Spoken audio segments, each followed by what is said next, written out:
Well, it is once again that time of the week as we are to rank each and every unbeaten team left in college football. Last week we had 43 teams that made the list, but going into week 5, we are now just down to 26 unbeaten teams.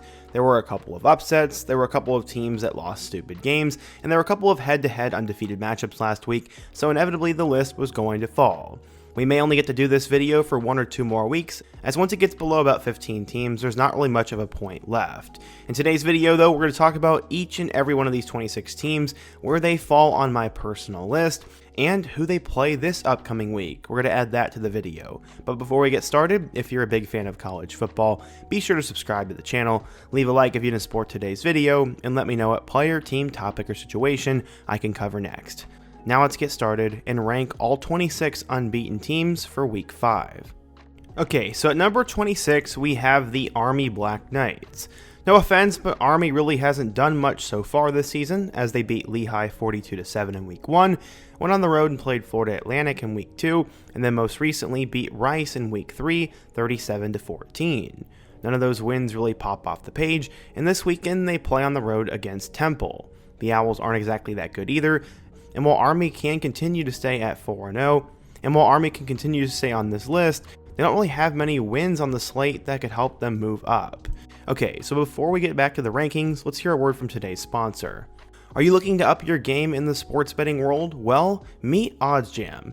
They are your ultimate ally in the world of data-driven wagering. With over 260 sportsbooks under its belt, OddsJam is the go-to platform for savvy bettors. Here's exactly how it works.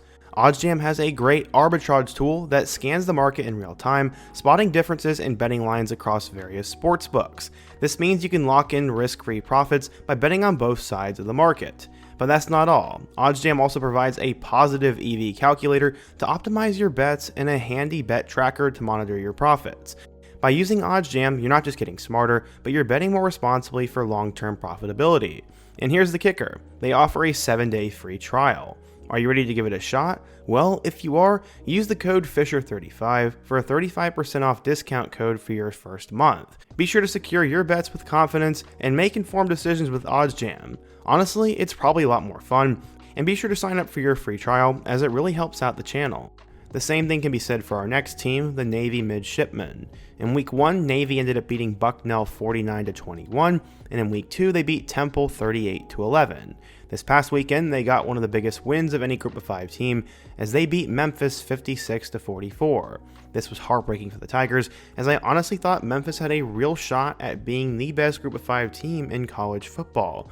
Unfortunately, the Tigers season is now over, and that is a big win for Navy. This upcoming weekend, they go on the road to play against UAB, and then they also have Air Force coming up, so Navy has a chance to get to 5-0 and maybe be a darling team this year.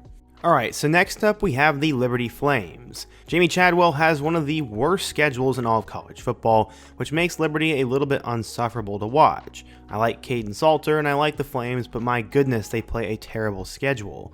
In week 1 they beat Campbell 41-24, in week 2 they went on the road and beat New Mexico State 30-24, and these past 2 weeks they've beaten both UTEP and East Carolina. Honestly, none of those 4 teams are anything to write home about, and Liberty just doesn't really have many fun games on their schedule. Yes, a road trip to App State could be fun this upcoming week, but taking a look at the rest of their schedule, the most entertaining game besides that is probably a home matchup with WKU.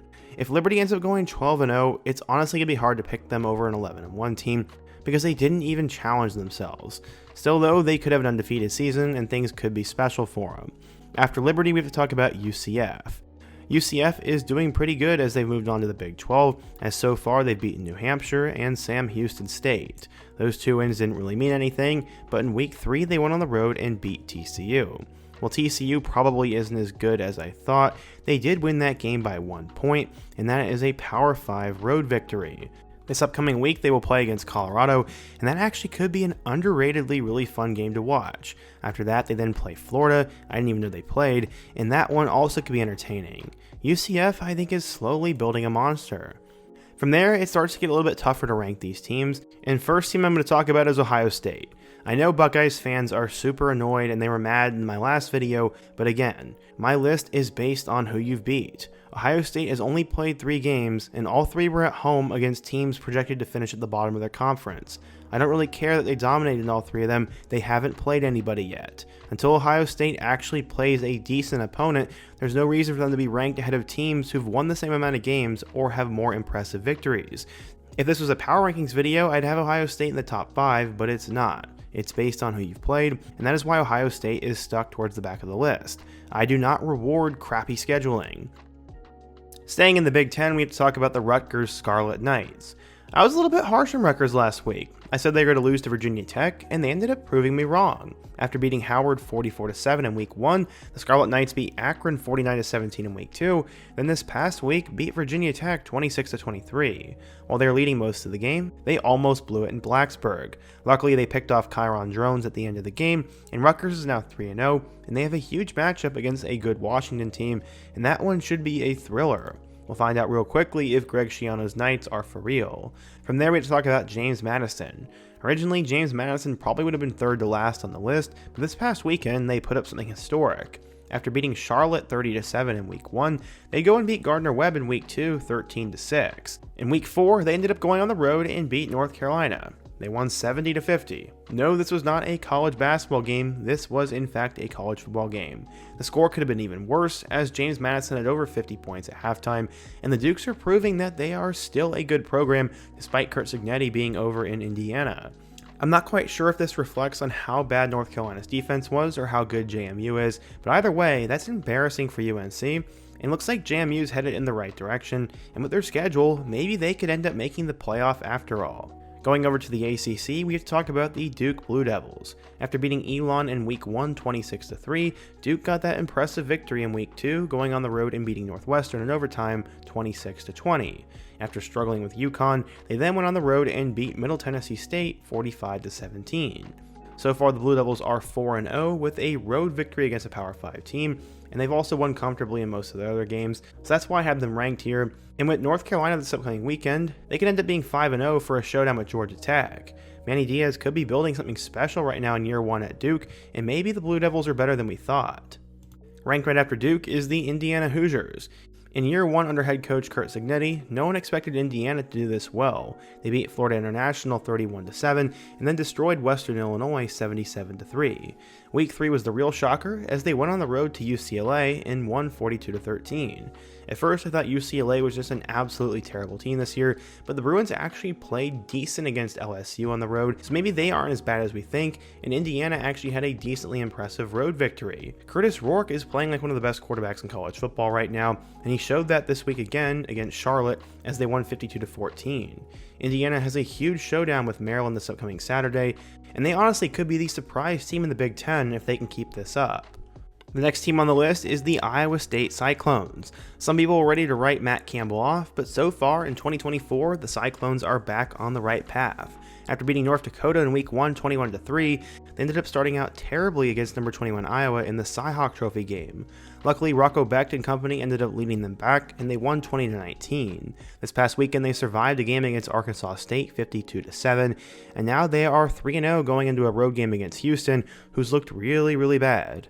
Iowa State, I think, is a legit contender in the Big 12 and could end up making some noise. Just like them, we have to talk about the Louisville Cardinals. Louisville is in year 2 under head coach Jeff Brom, and after a breakout 2023 season, the Cardinals are back to where they started. They beat Austin Peay 62-0 in Week 1 before a 49-14 victory over Jacksonville State. This past weekend, the Georgia Tech Yellow Jackets came to town, and everybody knew that was going to be a tough game. Georgia Tech had an opportunity late, but they ended up getting their field goal blocked, and Louisville won the game 31-19, giving themselves a quality victory finally. This upcoming weekend, they go on the road to play against number 16 Notre Dame, and this is one of the premier games of Week 4. I'm super pumped to watch this one, and they better be good as they have a 6-year quarterback in Tyler Shuck. Right in front of Louisville is the UNLV Rebels. Barry Odom has done a tremendous job rebuilding this UNLV program. In Week 1, they went on the road and embarrassed Willie Fritz's Houston Cougars 27-7, but some thought it was a fluke. In Week 2, they beat Utah Tech 72-14, and then they went and beat Kansas 23-20. That proved that they were legitimate, and Barry Odom must really not like Kansas. He played at Mizzou, in fact.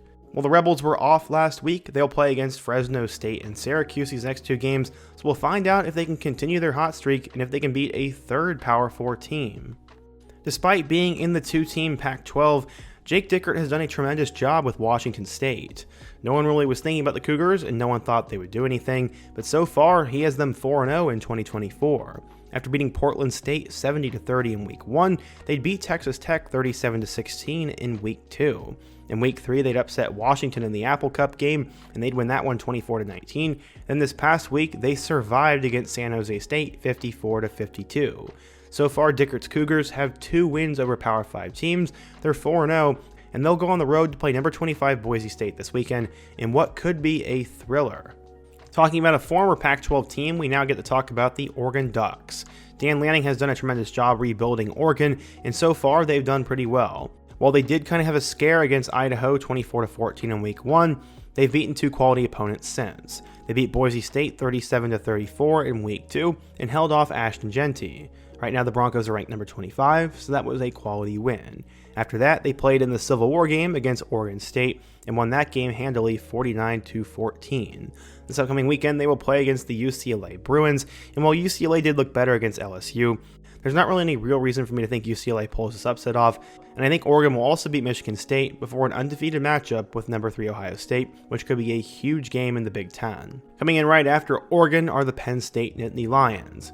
Under new offensive coordinator Andy Kotelnicki, the Penn State Lions have looked a lot more explosive in 2024. In Week 1, Drew Allar and the team ended up winning 34-12 in their rivalry victory over West Virginia, and then after struggling with Bowling Green in the first half, they would ultimately win that game 34-27. After that, this past weekend they ended up putting up 56 points in a shutout victory over Kent State, and Drew Allar was cruising. We'll find out a lot more about Penn State this upcoming Saturday as they play a tough Illinois team who's currently ranked number 19 in the country.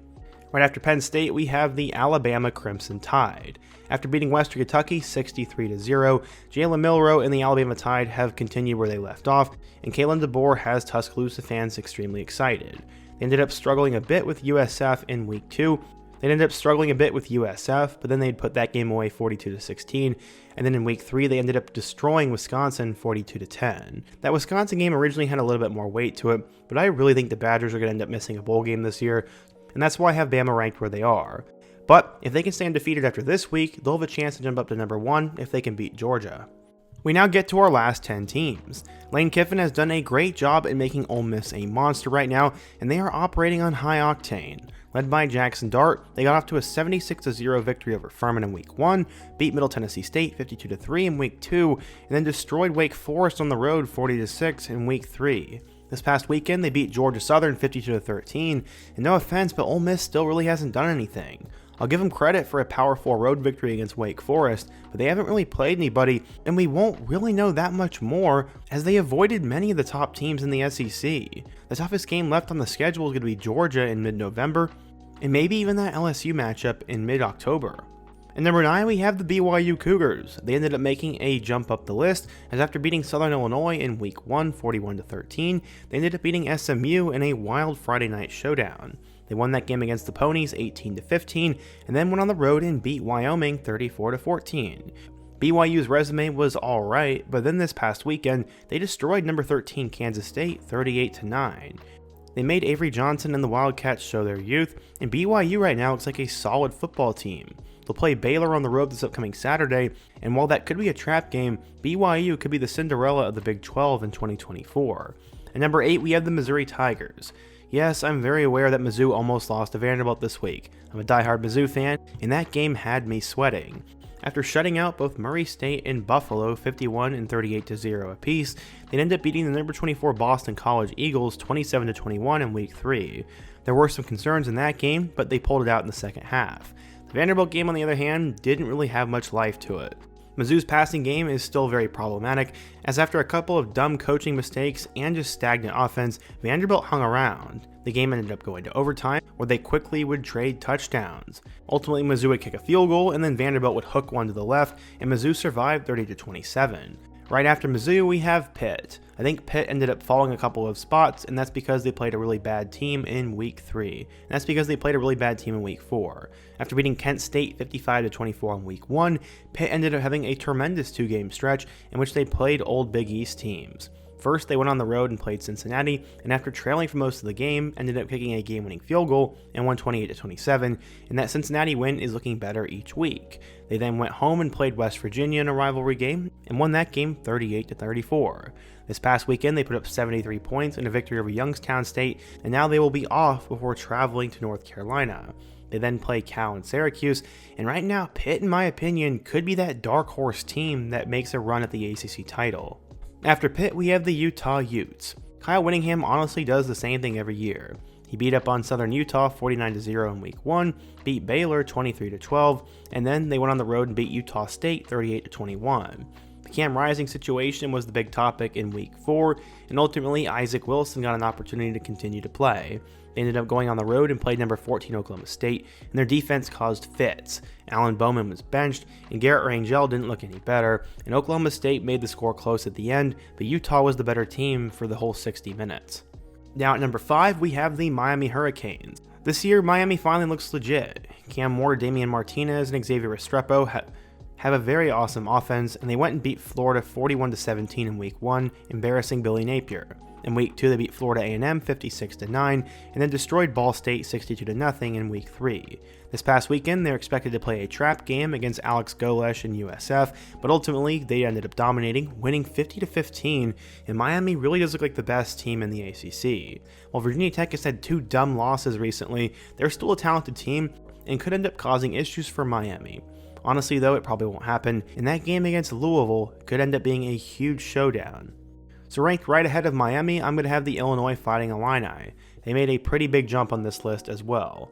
Brett Bielema has been building something special in Champaign, and after beating Eastern Illinois 45-0, they would upset number 19 Kansas 23-17, and they would storm the field. After that, they came back home and beat Central Michigan 30-9, and then this past weekend, they walked in Nebraska, took care of Dylan Raiola, and knocked off the number 22 Huskers 31-24 in overtime. Not many teams can say they have 2 top 25 wins on their resume, and while Illinois is definitely not 4th in my power rankings, they could jump up to number 4 if they beat Penn State this upcoming Saturday. At number 3, we have the Georgia Bulldogs. They still have one of the premier wins this season, which is getting better each and every week, as they destroyed number 14 Clemson 34-3. Clemson is looking a lot better now. In Week 2, they would beat Tennessee Tech before they went on the road and beat Kentucky 13-12. Yes, it was ugly, but it was still a win against an SEC team, and their resume really does hold up. We'll find out how good this Georgia team is this weekend though, as they will go on the road to number 4 Bama, and that is the premier game of Week 5. At number 2, we have the Texas Longhorns. While they're ranked number 1 in the country, I have them at number 2 on my list. After beating Colorado State 52-0 in Week 1, they go on the road and once again had an extremely impressive victory against number 10 Michigan. They ended up winning that game 31-12, and then after that, they came back home and beat UTSA. They won that game 56-7, and then destroyed UL Monroe with the backup quarterback in Arch Manning 51-3. Texas is completely dominating right now, and all eyes are going to be on that game against Georgia in mid-October. Okay, so at number 1, I have the Tennessee Volunteers. Maybe some people think I'm overreacting, but Tennessee is continuing to look great. They didn't allow a defensive touchdown for 19 straight quarters, as that continued against Chattanooga and number 24 NC State. While the Wolfpack game is looking worse and worse each week now, they did beat a ranked opponent in Week 2. After that, they came back home and shut out Kent State 71-0 before this weekend, traveling in the hostile territory and beating number 15 Oklahoma. Yes, Oklahoma looks really bad right now, but are we just saying that because we don't want Tennessee to be that good? Honestly, Tennessee's defense looks like it's national championship caliber, and the offense could be good enough to get them there as well. Tennessee is one of the most dominant teams in the country right now, and I'd say this was a little bit unexpected, but at the same time, Josh Heupel's a great coach, and the Vols are once again headed in the right direction. So yeah, today we ranked all 26 unbeaten teams left in college football, and be sure to let me know what I got right and wrong. Let me know down in the comment section below, leave a like if you want to support today's video, and please be sure to sign up for your free trial of OddsJam, as it really helps out the channel, and check out all my other videos on the end screen, including my video about the rise of Illinois. I hope to see you guys again soon, but until next time, peace.